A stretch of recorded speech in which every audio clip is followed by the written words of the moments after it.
This week, we're answering a question from listener Israel in Papua New Guinea. Why am I bad at maths? It's something he's been wondering about ever since the 3rd grade. So why do some people seem to be better with numbers than others? Are they just naturally more numerate? Do some nations teach this subject more effectively? And how can you get better at maths? We'll be speaking to geneticists, education researchers and psychologists to find out. BBC News with David Harper. 3 Israeli soldiers have been killed in a Hamas attack near one of the main crossings used to deliver aid to Gaza, prompting its closure.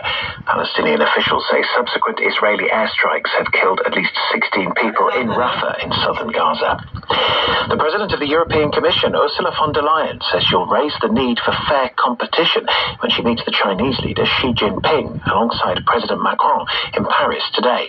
Mr. Xi is making his first state visit to an EU country in 5 years.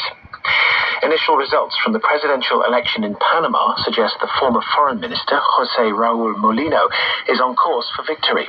He replaced the party's initial candidate on the ballot, the former president Ricardo Martinelli, who was found guilty of money laundering.